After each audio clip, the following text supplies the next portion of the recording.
The Luminarch Collective had 12 words for precaution and none for hurry. In the amphitheater of voices, under a ceiling that shimmered like bottled starlight, Archlumen Soriel pressed long fingers to the dais and called up a hologram. A grainy silhouette of a boxy ship with bolted plates and a paint job that looked like the night had been hammered flat. "Subject, Homo sapiens," Soriel said, voice a chord of flutes. "Status, emergent slipfield users. Recommendation, concealment." The counselors breathed as one. They had perfected the slip lattice, a crystalline field geometry that folded inertia into obedient curves, over 3 millennia of proofs, audits, and ceremonial deriskings. Humans, by comparison, had cobbled together something that moved stars out of the way with the loud confidence of garage radios and midnight coffee. Reports showed prototypes that sang themselves apart, field coils wrapped in insulation that looked suspiciously like oven mitts. Where the collective sanded every edge, humans gripped edges and called them handles. Soriel advanced slides, evidence, not rumor.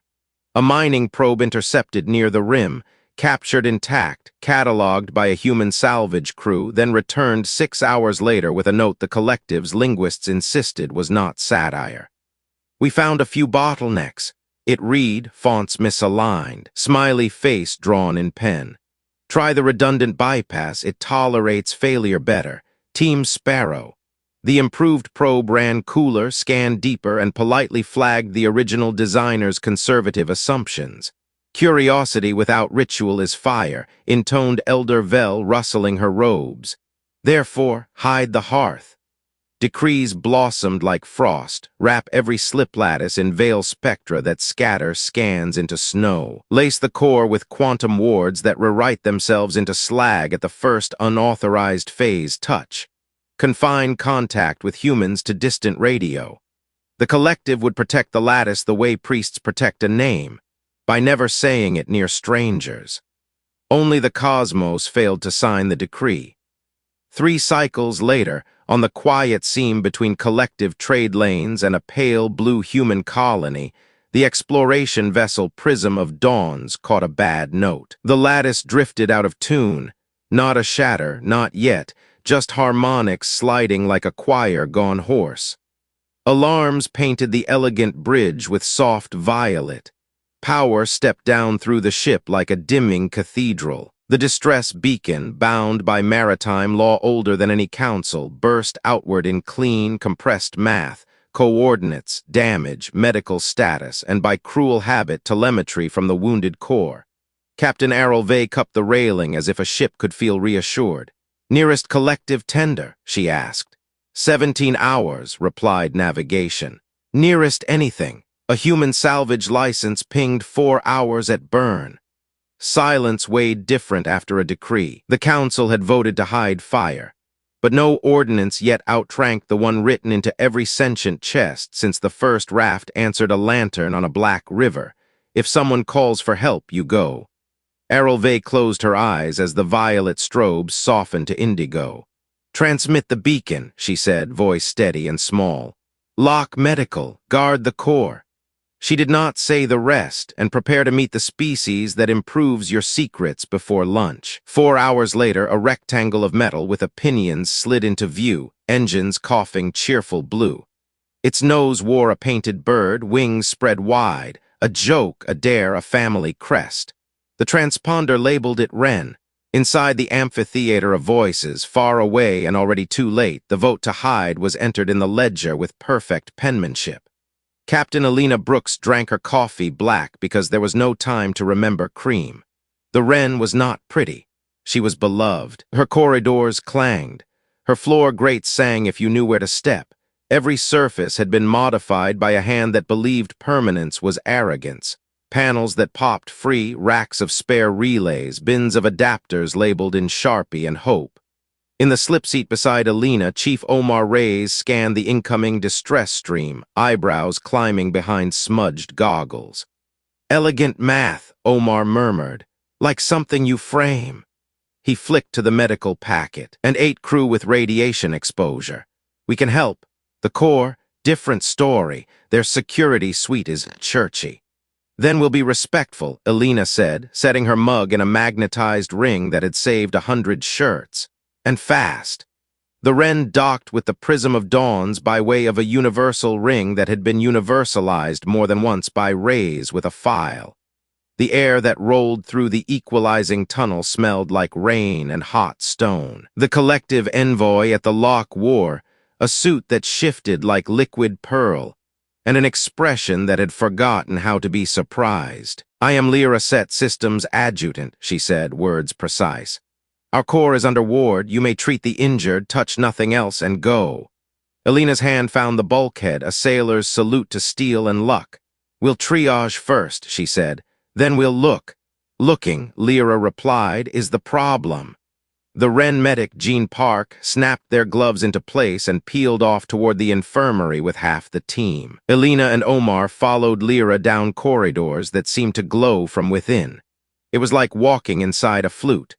The slip-lattice chamber could have hosted a wedding, high vaults, braided conduits like frozen rivers, a central column of crystal breathing a sick saffron.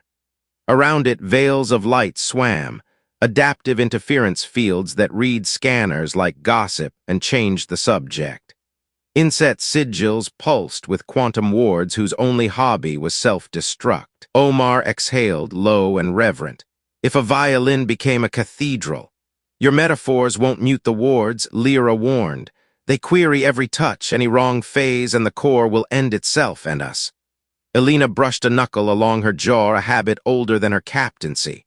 "Then we don't touch," she said. She popped open a battered case and lifted a device that looked exactly like what it was, something built at 2 in the morning. "Humbird." Lyra blinked. "Your bird hums?" "It listens," Omar said, already strapping emitter hoops around the outside of the chamber, never crossing the veils.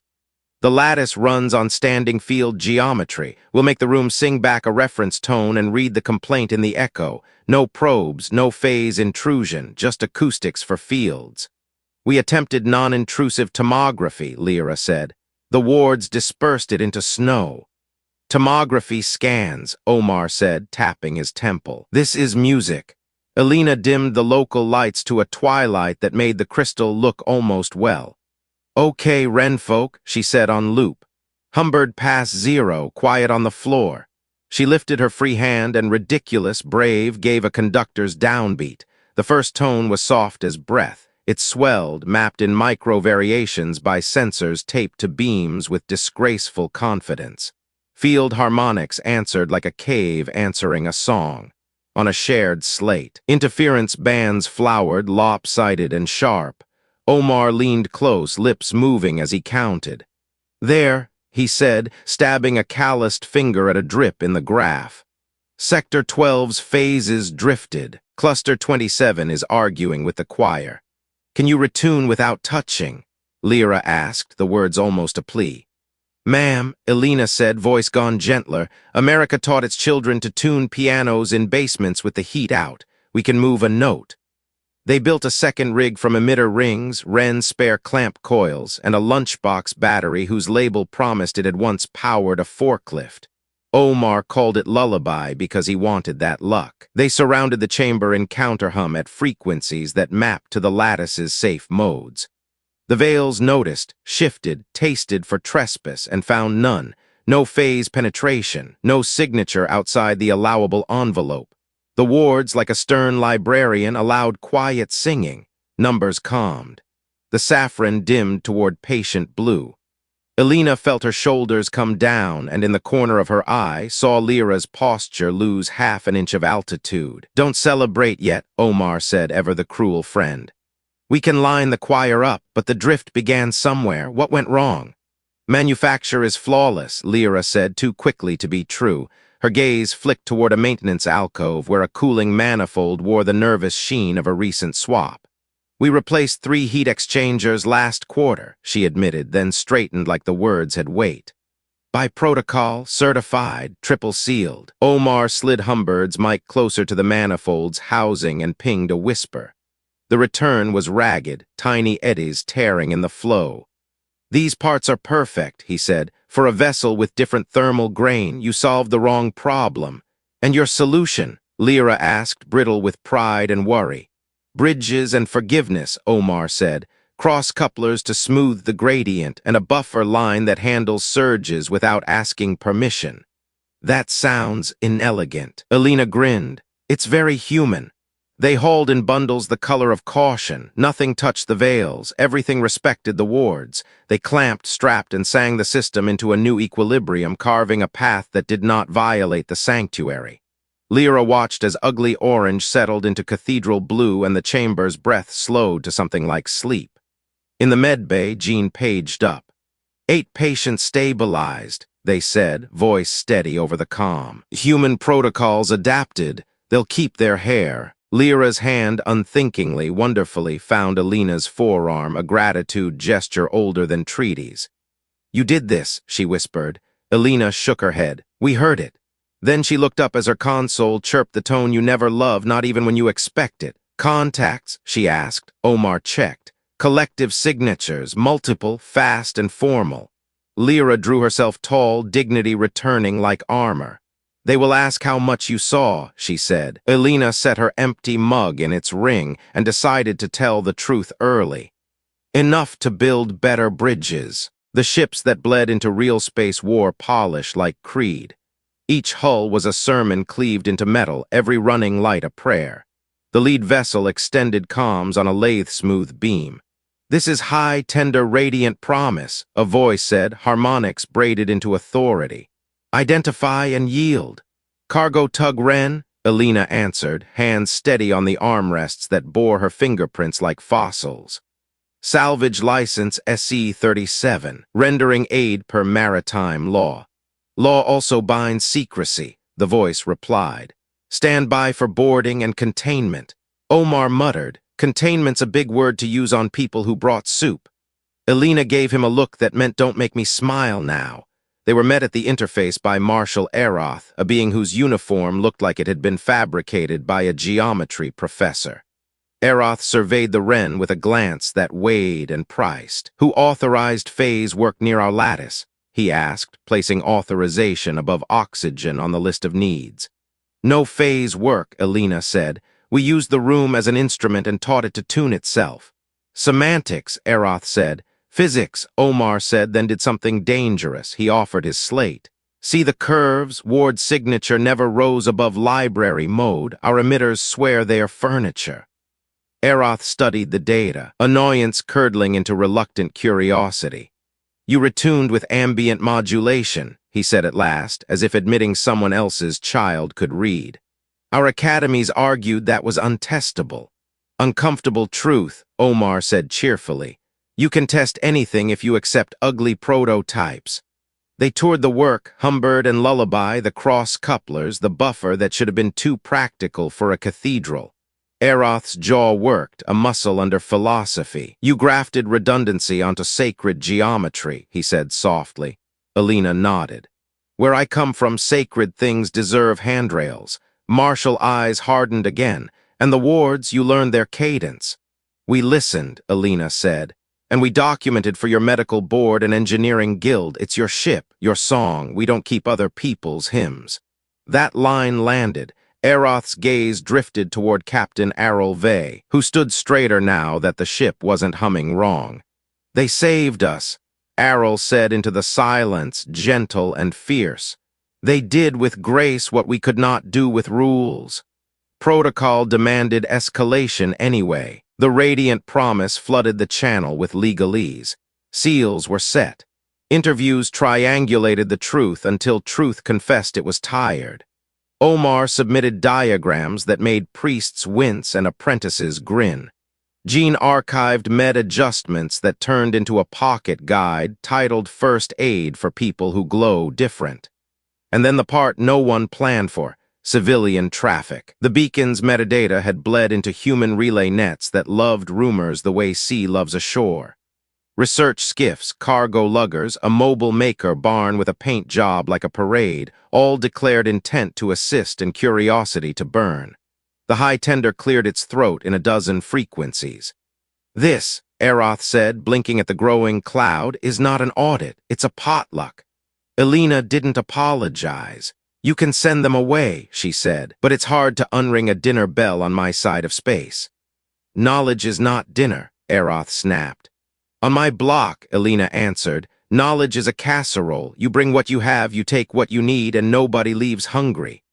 There is a place where arguments stall, when results sit in the room like a third person. Prism of Dawn's core ran 22% cooler and 15% more tolerant to surge. The medbay smelled like salt and relief. The wards had not fired. The sigils were content. Even the veils, if light can be smug, looked smug. Aroth folded not to the humans, but to math. Your logs, he said, all of them. Copying, Omar said, and did so loudly. And after, Aroth added, quieter, like testing a note he hadn't earned, you will join us at a table. There will be a table. We will name it, and we will argue until the candles die. Elena nodded. That sounds like home. They met in a cargo bay because it offended everyone equally. Collective banners hung like rivers. Human mugs sweated rings onto folding tables. A pair of apprentices from rival traditions discovered you can bond over duct tape adhesive properties in low humidity. At the center, a map. Star lanes, slip corridors, blank spaces that were honest about being guesses. Aroth began with the oldest shield. Offense. You have violated safeguards designed to protect civilization from itself. Elena didn't flinch. We answered a beacon, she said. If your safeguards have no clause for mercy, they are the wrong safeguards.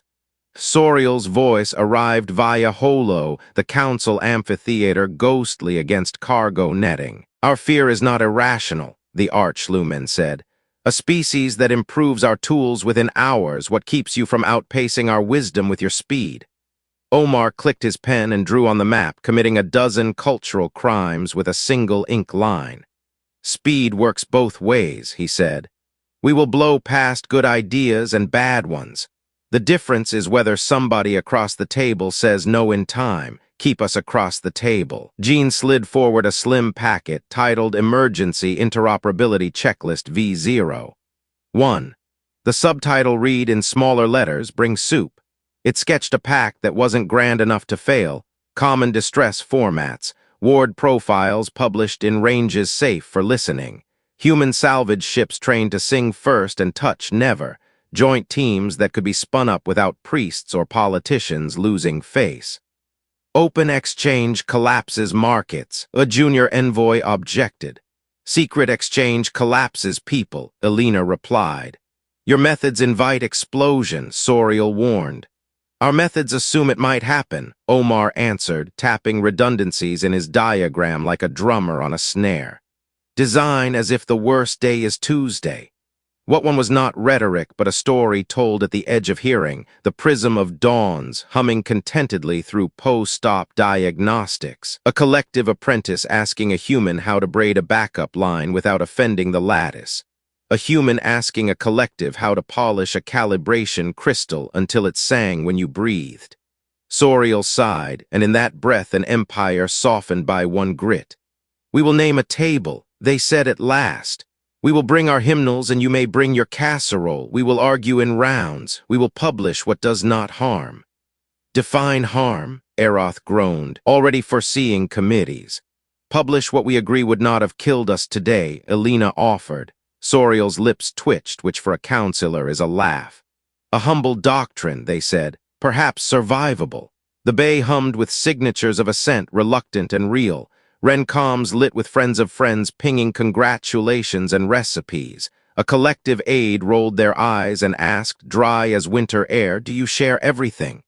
Not everything, Elena said. We keep where the good coffee's hidden, but the rest, if it helps us both get home, yes. There was still the ledger to settle. Aroth read out fines that sounded like theater and Elena accepted like sacrament. The radiant promise stamped receipts with solemnity. The Wren signed, the Prism countersigned, and somewhere in the bombardment of isotopic seals a small, precise line appeared that no one would notice until later. Provisional Cross-Guild Choir for Ambient Retuning, inaugural members. Wren Salvage, Prism Engineering. When they undocked, the Prism of Dawns thrummed a new register, a confidence that was not arrogance but recovery. Elena stood at the viewport and watched an elegant ship that would never be her stitched cleanly into the dark. Lyra set, now with a personal comm channel to a human medic who swore by ginger tea, sent a final packet. It contained audits, thanks, and a picture of the lattice at rest. It also contained, tucked where only someone who loved machines would look, a calibration curve, 1 degree closer to generous than doctrine required. Omar leaned on the rail beside Alina, thumb black with grease that never quite washed out. "We're going to need a better Humbird," he said. "We'll build one," Alina replied. "Out of what?" "Whatever sings," she said, and took her coffee back from the magnet with a grin that belonged to a species that had decided curiosity was not sin but citizenship. As the Wren turned for home, traffic blossomed like fireworks, research skiffs, freighters, a collective courier with banners still folded but already less stiff. Somewhere in all that coming and going a table was being cleared, chairs dragged in, candles found. The galaxy would learn, slowly and then all at once, that the safest place for fire is not under glass but in a kitchen with friends arguing about recipes. Alina keyed the intercom. "Log it," she said. "Tag today, first choir." Tag noted, Jean's voice answered, warm. "And Captain?" "Yeah, bring soup." Alina laughed into the dark. "Roger that." The first table had a name, Choir 0, and an address that was a cargo bay with folding chairs. From there, maps multiplied. The collective brought charts of slip corridors like woven cloth. Humans brought a whiteboard with permanent marker ghosts that refused to die. Everyone brought a problem. The Lode Lane, an old trade artery lined with maintenance nodes built when the Luminarch still believed drift could be tamed by paperwork. "Your ambient retuning proved the principle," Marshal Aroth said, tapping the lane. "But these nodes were designed to suppress noise, not sing with it. If the lane's harmonics slip, they will fight correction, and they can fight hard." "Like an auto-tuner that thinks the choir is wrong," Omar said. "Autonomy without consent," Lyra added, which sounded like law and medicine together. They agreed to a simple plan that wasn't. Audit 3 nodes, publish safe listening profiles. Leave the rest for gradual reform. The Radiant Promise would babysit. Wren would carry coffee and humility. They jumped together, a convoy of good intentions. Node 1 was polite, its veils parted to baseline pings and tolerated lullaby's gentlest hum. Numbers tightened. Even the ward's sigils blinked like sleepy cats. Node 2 was older but vain. It loved being tuned. Alina bobbed a small bow at the control dais out of habit and respect. Node 3 didn't greet, it stared. Its veils were brittle lace wrapped too tight. Every ambient tone came back with edges. "It's holding itself together by clenching," Omar murmured. Aroth authorized nothing beyond listening. "We test the waters," he said. "No improvisation," so they tested. Lyra ran a collective-approved sweep. The node's return came back normal enough to pass a paper audit. But Humbird heard the wobble under the melody, the kind of wrong that waits until your back is turned. "Off by a breath," Omar said. "That breath kills ships," Alina answered. They tagged Node 3 as Watch Me and moved to jump. That was when Lode Lane coughed once, twice, and the slip lattice along 50 light minutes slid like a freeway in rain. Alarms split the convoy. Diagnostics fired. The node's harmonics spiked, splashed into the lane, and bloomed into anti-song. Farther down corridor, civilian traffic stuttered. A pilgrim barge started blinking, lost in 3 languages. The Radiant Promise broadcast the doctrine that had saved it for centuries. Isolate, compartmentalize, shut down. "It's a fire break," Aroth barked. "Close the doors." Alina stared at the map as red petals opened, each award tightening to save itself. "Your fire break traps people," she said, not accusing, observing. "Better than a corridor collapse," Aroth snapped. "Only if you're already on the safe side," Alina murmured, watching the barge drift toward a warded choke point whose logic would happily turn a pilgrim ship into a lesson. Lyra's hands danced over math. "The node is in feedback with its own suppressors," she said. "It hears a correction and declares it hostile. Our listening fits the pattern." "So we teach it a new pattern," Omar said, "one it recognizes as consent." "That would require priest keys," Aroth said. "The lattice listens to authority." Alina looked at the table's first rule taped to her console in Jean's handwriting: bring soup. The checklist was half joke, half doctrine: who calls, who cooks, who cleans, who signs. A thought landed like a tool in her palm. Does your lattice know law phrases? She asked Lyra. Recognizable structures like traffic signals. The wards were trained on canonical declarations, Lyra said slowly. Certain cadences, certain spectra, ceremonial shapes. Then we don't fake keys, Alina said, mouth gone dry at her own audacity. We quote the law with physics. Omar's grin was the shape of trouble. Consent packet, he said. A modulation that encodes authorized listen, stitched to your hymnal's cadence. We publish what would not have killed us today in your sacred scale. Aroth looked like someone had brought a skateboard onto a marble floor. Blasphemy by proxy. Ritual, Lyra whispered, eyes wide. With purpose. Or nonsense that makes the node angrier, Aroth countered. Then make a better nonsense, Alina shot back. She did not bark, she asked.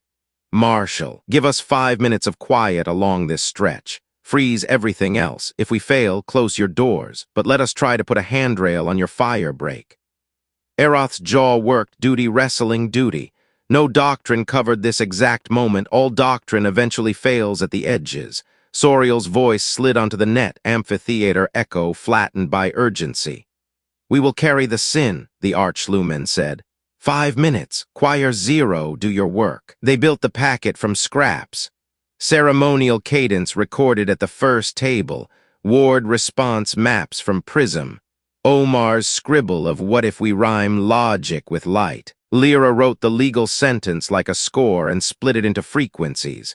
Alina bullied the convoy into a half-circle of emitters at respectful standoff. Jean rewrote the checklist into a flow that made sense to frightened hands. Bring soup became bring calm. Some of this is guesswork, Omar said, which was human for a lot. Guesswork is how the universe meets us halfway, Lyra replied, which was collective for faith. The first attempt brushed the node and came back with teeth.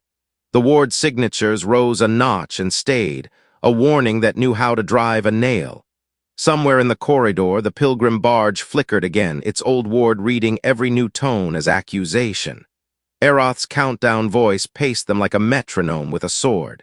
Second pass, Alina said. Less amplitude, more phrasing. Add jitter, Jean suggested, eyes on heart monitors in a medbay 3 ships away. The wards are trained to hear perfect ceremony. Real consent arrives messy.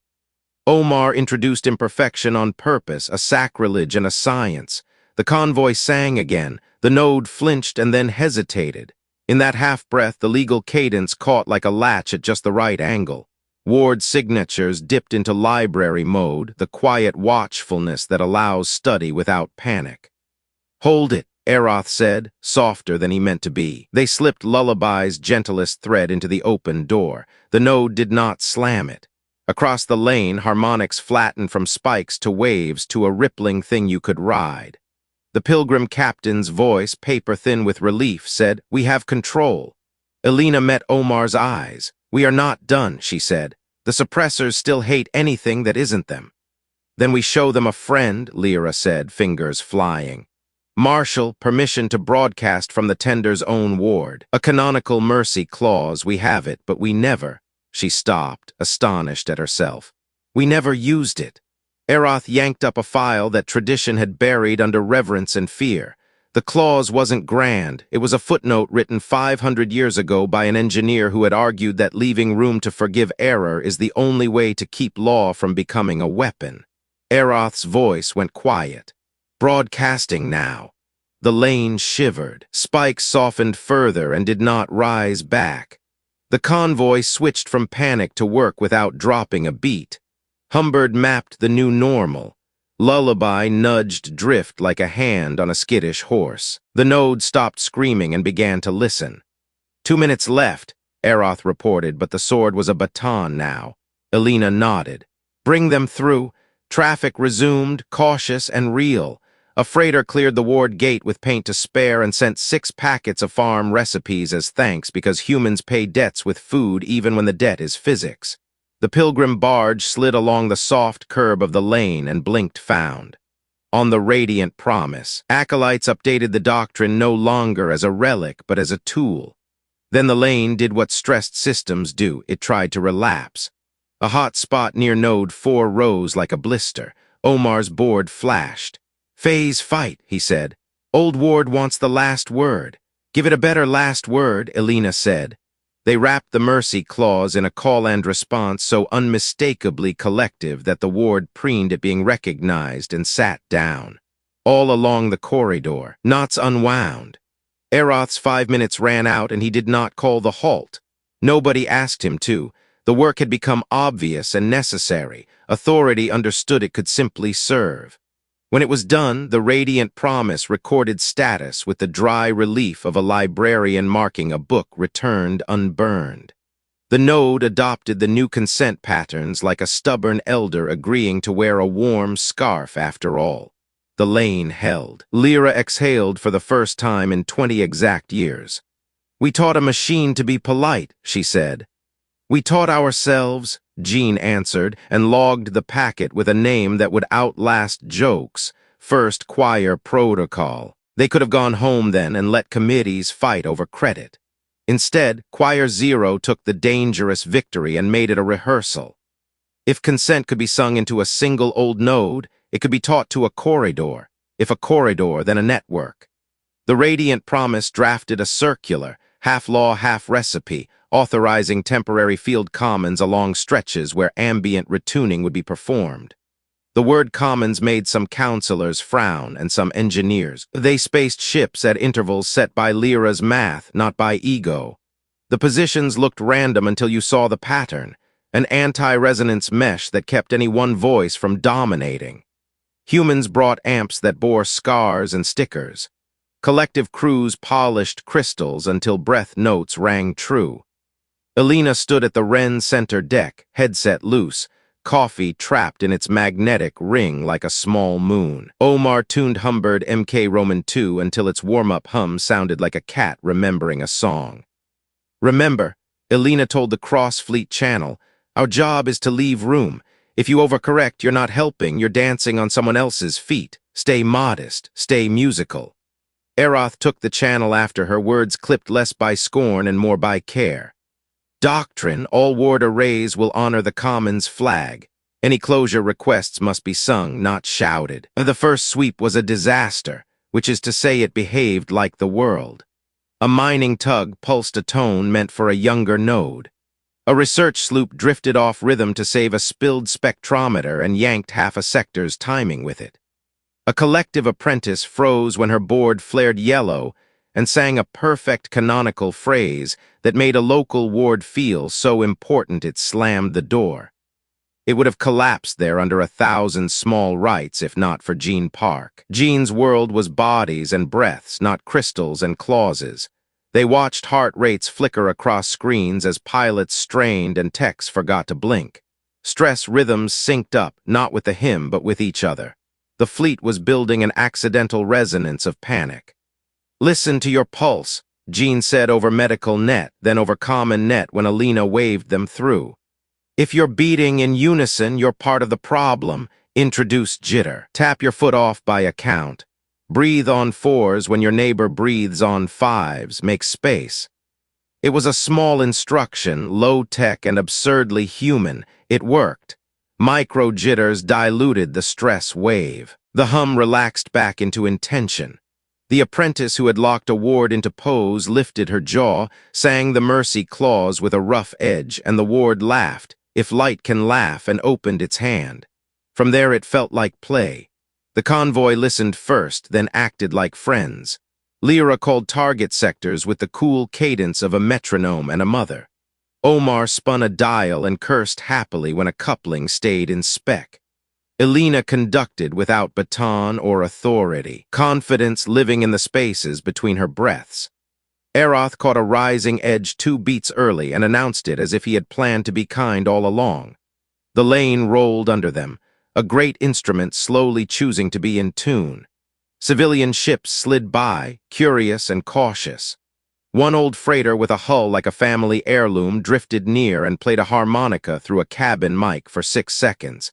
a tiny, cracked melody that fell into lullabies scaffold perfectly. Across 3 traditions and 8,000 opinions, crews smiled at the same time.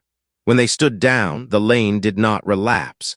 The nodes, old, proud, built by hands that wanted certainty, had learned a trick not in their manuals: ask first. The Commons flag stayed lit for an hour longer than the order required. No one complained. Aroth closed his eyes in the way of someone counting blessings he doesn't yet have words for. "We did not break the world," he said. Elena set her mug in the ring and let herself taste it finally. "We fixed Tuesday," she said. "For a few more Tuesdays." They wrote the treaty on paper first because no one trusted a document that hadn't survived coffee, grease, and the weight of elbows. Soriel's amphitheater blessed it with careful edits.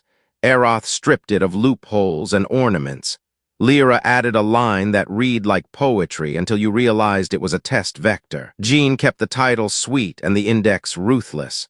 Omar illustrated it with diagrams that looked like a child's art until you tried to cheat them and failed. It was called the First Choir Accords. The subtitle didn't make it into the official registry, but everyone used it anyway. Bring soup, not secrets. It didn't fling doors off hinges or reveal every hymn. It did 3 radical, survivable things. 1. It defined field commons, temporary shared space where ambient retuning could occur, with consent encoded in physics and law. 2. It published listening profiles for ward arrays that would never, under any circumstance, authorize phase intrusion, but would always authorize mercy. 3.